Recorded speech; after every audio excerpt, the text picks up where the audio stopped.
Então, no Código Penal, eu tenho lá os crimes e cada figura típica tem a sua respectiva sanção. Se a pessoa pratica aquela figura, está sujeito à punição.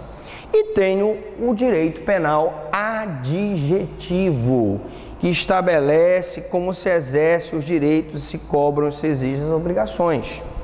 Nesse caso, gente, eu estou falando do Código de Processo Penal. O Código de Processo Penal é um conjunto de normas que regulamenta a forma como os atos processuais são praticados para punir aquela pessoa em consequência da prática de infração penal. Então, aquela pessoa que praticou uma infração penal, ele vai normalmente sofrer um processo, ele será denunciado pelo Ministério Público, ou se for um crime de ação penal privada, ele será oferecida a queixa pelo particular, ele terá o prazo para responder àquela acusação, prazo de 10 dias, aquela acusação poderá ser recebida a acusação é ouvida a vítima, né? São ouvidas as testemunhas de acusação e de defesa, ele é interrogado, o acusado é interrogado, logo depois temos as razões finais do MP e as razões finais da defesa, e o juiz profere a sentença. Quem diz quais são as normas que regulamentam esse processo é o Código de Processo Penal. O direito adjetivo mostra como se aplica, como se procede o direito substantivo. A cobra de B por esse direito. Como é que eu vou cobrar de B por esse direito? Eu vou entrar com uma ação penal contra ele na Justiça Criminal, e é o Código de Processo Penal que vai me dizer como ele pode ser processado. Classificação. Classificação, eu tenho,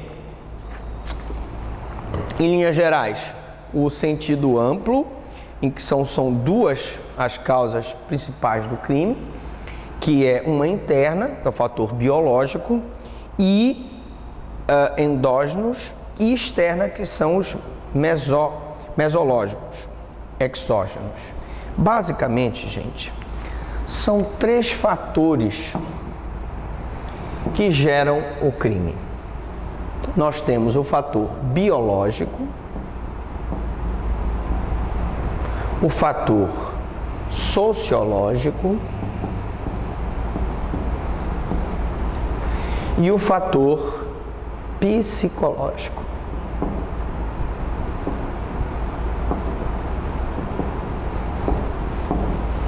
Professor Franklin, o que é o fator biológico? É possível que a pessoa tenha trazido de algum ancestral uma anomalia psíquica que faça com que ela venha praticar uma infração penal. Sim, é possível. É possível que ele não traga uma anomalia psíquica, mas ele tenha uma convivência num ambiente em que o pai é drogado, que a mãe é prostituta, que ele vive numa casa com pessoas que praticam crimes, que praticam tráfico de drogas, e ele se deixa influenciar por aquele meio social. E ele acaba, então, enveredando pela prática criminosa. Mas também eu tenho o fator psicológico. O fator psicológico explica tanto como uma pessoa que foi criada sem muitas condições e num ambiente inadequado, em que o pai era um alcoólatra e a mãe era uma drogada, e ele mesmo assim conseguiu viver sem praticar a infração penal, como também um fator psicológico me explica como um filho de uma família rica, que tem tudo, que teve uma boa educação, que teve saúde, que teve acesso aos meios de comunicação, acesso aos bens materiais, mesmo assim ele vai enveredar para a prática criminosa. Então aí a criminologia, ela explica esses fatores, né? Nas penitenciárias está escrito assim: estás aqui porque queres, voltarás se quiseres. Para dizer que a responsabilidade pelaquela punição é da própria pessoa. Nós não punimos ninguém. Eu digo que, como promotor de justiça, eu não puno ninguém. A pessoa mesmo se pune na hora em que pratica uma infração penal. Então eu tenho também o direito penal e os outros ramos do direito, né? Então, falando em outros ramos, eu tenho a relação do direito penal com o direito constitucional. O direito constitucional que estabelece os princípios fundamentais que garantem a liberdade perante o Estado. É o direito constitucional, por exemplo, que estabelece que ninguém pode ser preso senão em flagrante delito. É o direito constitucional que estabelece o direito a uma justa indenização em caso de erro do Poder Judiciário, se uma pessoa vier a ser presa injustamente, cumprir pena injustamente. Então, o direito constitucional tem um papel extremamente importante. É o direito constitucional que estabelece o princípio da legalidade. Não há crime, não há pena sem lei. E também o princípio da anterioridade, nulo crime, nulla pena, sine praevia lege. Não existe crime, não existe pena se não tiver uma lei anterior que o defina. Então, esses conceitos do direito penal são subsidiados pelo direito constitucional. Nós temos também a relação do direito penal com o direito administrativo. O delito e a infração administrativa possuem um conteúdo material semelhante.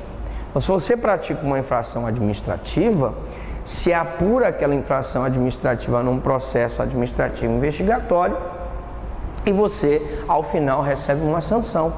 No direito penal é a mesma coisa. Se você pratica um crime, se apura aquele crime através de inquérito, manda-se para a justiça, aquela pessoa é processada perante a justiça e aí aquela pessoa pode sofrer uma punição. Além disso, eu tenho a relação do direito penal com o direito processual penal. Somente através do processo é que se aplica o direito penal. Como nós já vimos, é o processo que vai regulamentar quais são os ritos processuais, como serão praticados aqueles atos processuais para que aquela pessoa seja punida. Não é simplesmente, praticou um crime, eu vou punir. Não, ele tem que responder um processo em que lhe seja assegurado contraditório, ampla defesa, princípios que estão previstos no direito constitucional para que ele seja punido. Temos aqui a relação do direito penal com o direito privado. Muitos conceitos do direito privado são necessários para a aplicação do direito penal. Então, por exemplo, vou dar um exemplo. Quando eu era promotor de São Sebastião da Boa Vista, nós tivemos um caso muito interessante. O seu Miguel da Selpa. O seu Miguel da Selpa teve um relacionamento com uma moça em Castanhal. E eles casaram, tiveram 2 filhas. O casamento não estava muito bom e o seu Miguel fugiu e foi para São Sebastião da Boa Vista. Lá ele se casou com uma outra moça e também teve 2 filhas com essa outra moça. Preste atenção. Primeira pergunta que vocês vão me fazer é o seguinte: bom, professor, mas se ele casou de novo, já sendo casado, ele é bígamo. Perfeito. Além disso, já no segundo casamento, ele arranja uma amante. Essa amante se chamava Rita Lee. Não é a Rita Lee cantora? É a Rita Lee lá de São Sebastião. Uma meninazinha de 18 anos que ele mantinha a base da calças de marca, sapatos de marca, relógios importados, etc. Bom, um belo dia, as 2 filhas do primeiro casamento, de Castanhal, vão a São Sebastião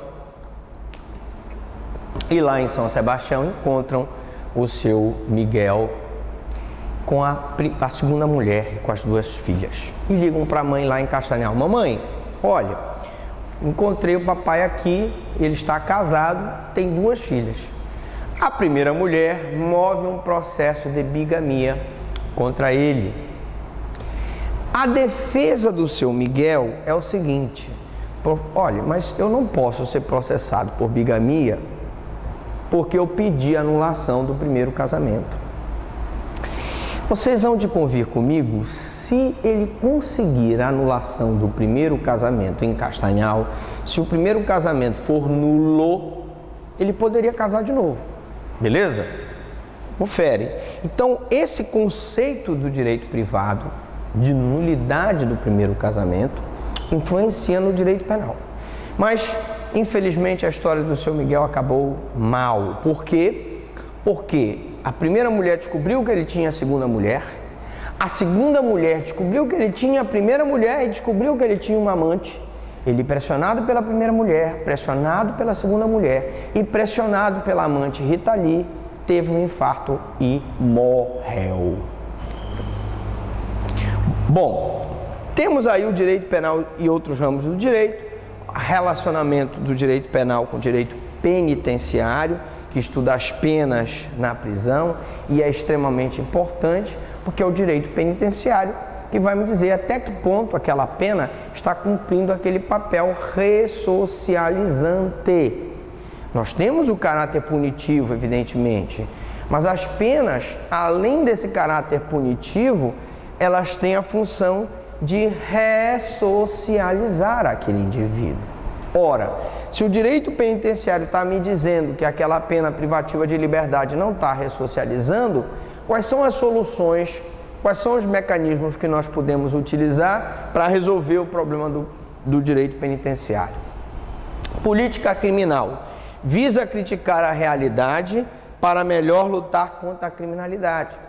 Então, a política criminal vai fazer a crítica sobre esse nosso sistema que está aí e tentar melhorar a questão do direito à ressocialização.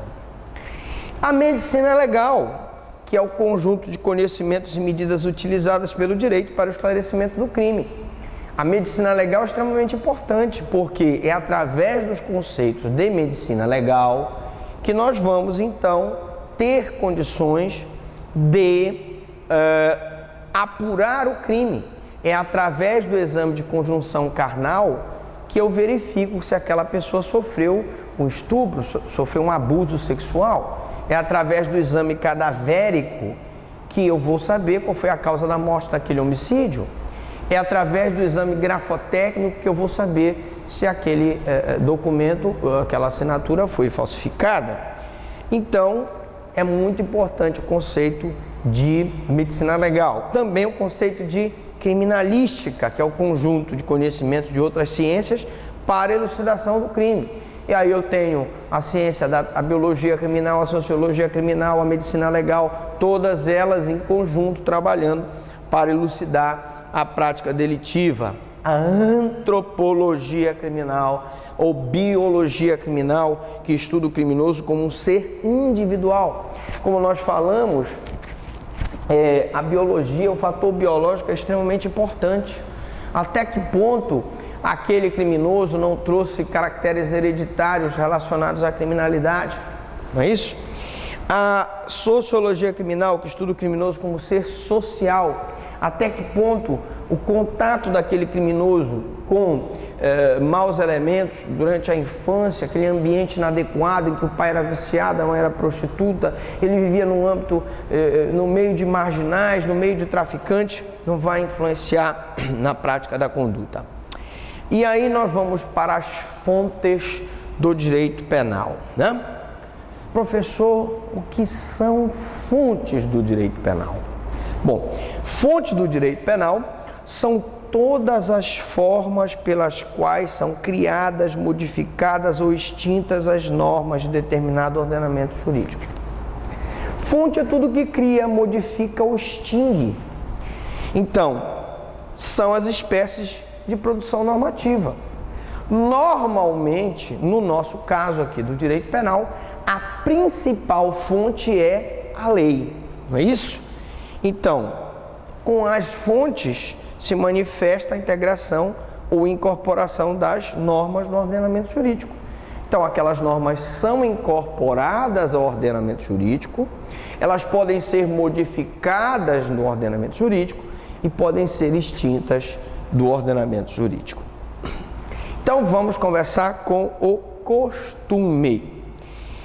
O costume consiste na regra de conduta criada espontaneamente pela consciência comum do povo, decorrente da prática reiterada e constante de determinado ato, com a convicção de sua necessidade jurídica. Um exemplo de costume que eu poderia citar é o nosso trote no vestibular. O trote, se nós fôssemos analisar friamente, ele seria considerado um constrangimento ilegal. O cidadão, quando passa no vestibular, raspa a cabeça dele, joga um ovo nele, joga uma farinha de trigo nele, né? Além de tocar aquela musiquinha do Pinduca, né? Alô, alô, alô, papai, alô, mamãe, põe a vitória para trocar. Pode soltar foguete que eu passei no vestibular. Quer dizer, é um constrangimento ilegal. Mas se tornou um costume da população fazer aquele trote para aquela pessoa que passou no vestibular. Lógico, você vai me dizer assim, bom, professor, mas se o trote for, vamos dizer assim, gerar uma lesão e inclusive gerar morte, nós já tivemos caso, evidentemente que aquela pessoa será responsabilizada. Mas o costume, essa regra de conduta criada espontaneamente e que se traduz por uma prática reiterada, ele é importante, mas não é determinante para o nosso caso do direito penal. Jurisprudência. A jurisprudência é a fonte do direito que se processa através do exercício da jurisdição, formando-se pelo conjunto de decisões uniformes e constantes dos tribunais. E aqui eu quero chamar a atenção não só para a jurisprudência, mas para as súmulas vinculantes. Hoje em dia é muito importante que o aluno de direito penal não só saiba o que é jurisprudência, enunciados e súmula vinculante.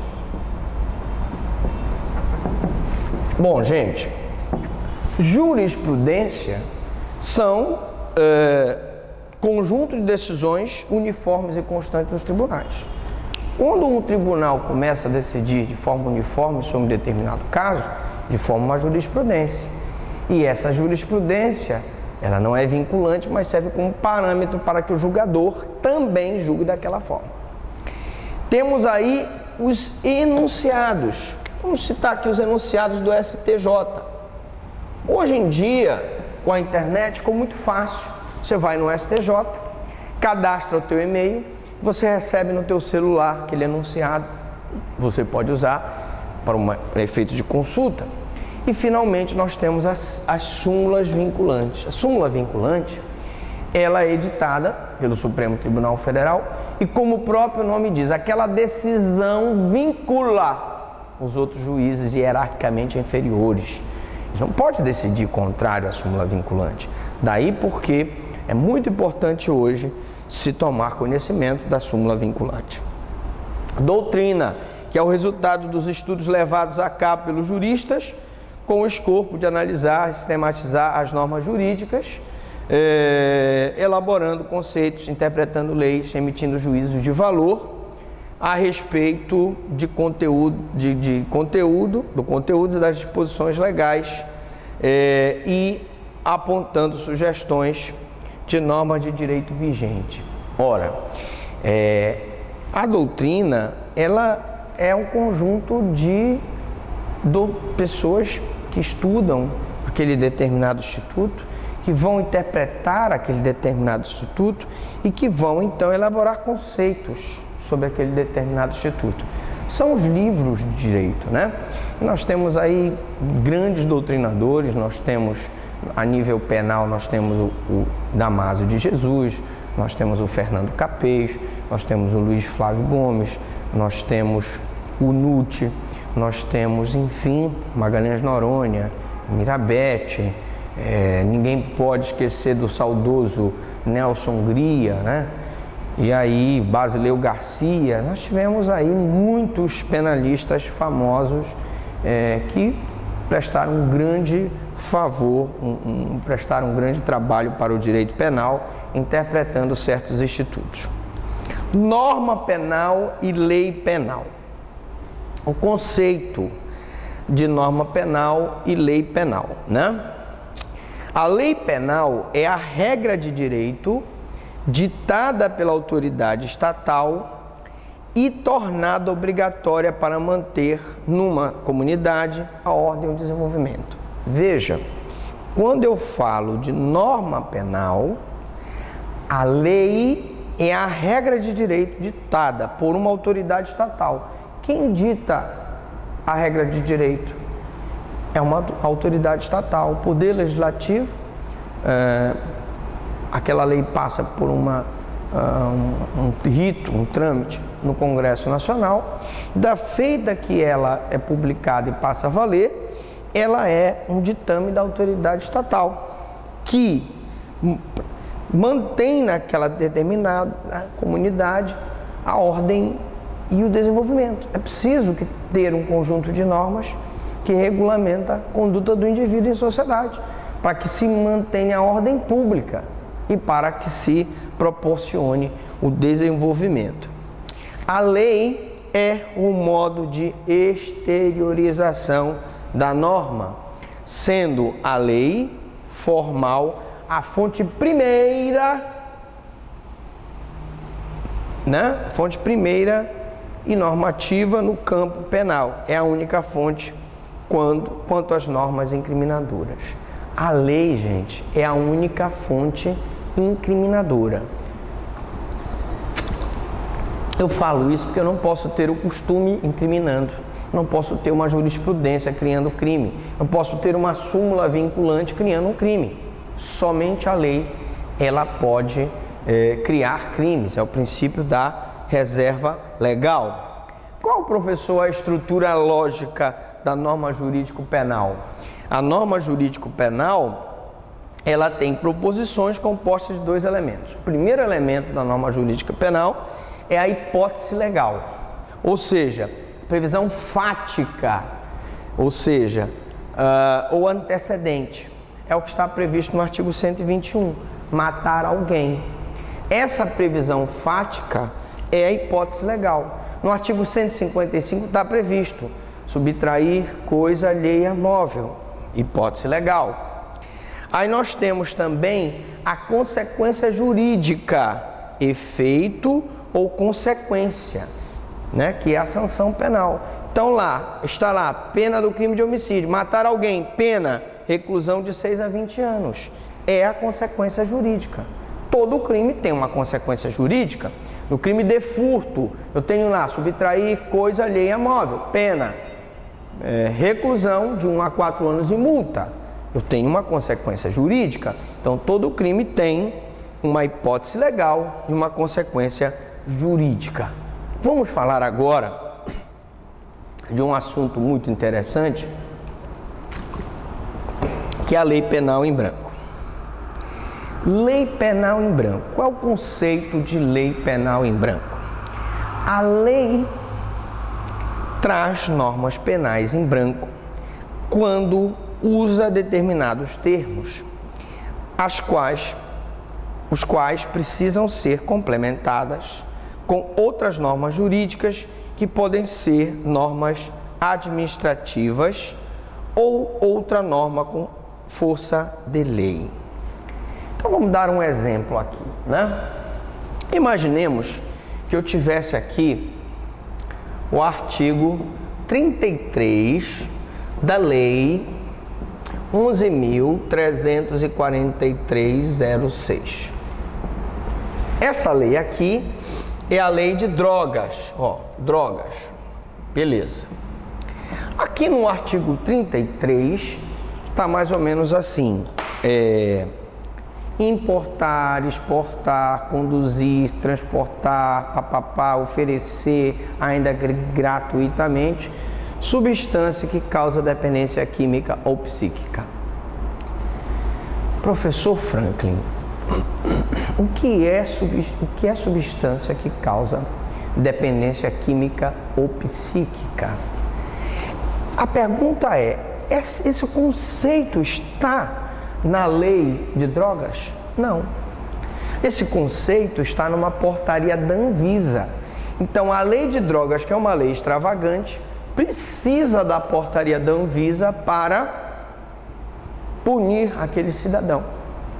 É a portaria da Anvisa que diz que são drogas a maconha, o crack, a cocaína, a heroína, o LSD, etc. Nesse caso, quando a norma penal precisa de uma norma administrativa para tipificar aquele crime, eu tenho uma lei penal em branco. Ou seja, ela traz normas penais em branco quando usa determinados termos, as quais precisam ser complementadas com outras normas jurídicas. Esse termo, droga, ela vai buscar numa portaria da Anvisa. Tá, professor, você poderia dar um outro exemplo? Vamos lá. Eu tenho o Estatuto do Desarmamento, né?